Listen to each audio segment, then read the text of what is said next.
امروز من از جاده چالوس اومدم دیدم زباله ریختم. یه سخن دارم با آقای قالیباف. آقای قالیباف، تو دکترای جغرافیا داری، به احترام دکترای جغرافیا قانونی رو تصویب کن که ریختن زباله و پرت کردن از زباله از پنجره نه تنها 100,000 تومان بلکه 5 میلیون، 20 میلیون، 100 میلیون، در آمریکای بعضی از ایالتاش 3,000 دلار جریمه است. یعنی چی؟ حالا من 100 تومان حساب میکنم میشه 300 میلیون.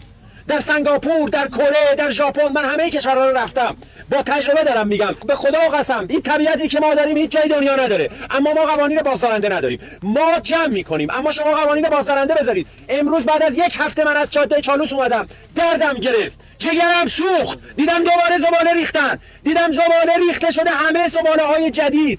ای مردم، ای 5000 سال تمدن، کجایید؟ فکر میکنید با کی دارید مبارزه میکنید؟ با خودتون دارید مبارزه میکنید. این کارو مردم باید سامان بدیم. ما هم از مردم اومدیم، از دل مردم هم هستیم. یک قرون هم از دولت نخواهیم گرفت، نخواهیم گرفت، نخواهیم گرفت، نمیخوایم. خودمون کار میکنیم اما شما قوانین بازدارنده رو بذار. آقای قالیباف، منو میشناسی، من همون دکتر طباطبایی هستم که تو جلسه تحول اداری گفتی چقدر شجاعی تو. من شجاعت تو رو ندارم. امروز این شجاعت رو داشته باش. قانونش کن، قانونش کن، به هر چه دوست داری قانونش کن.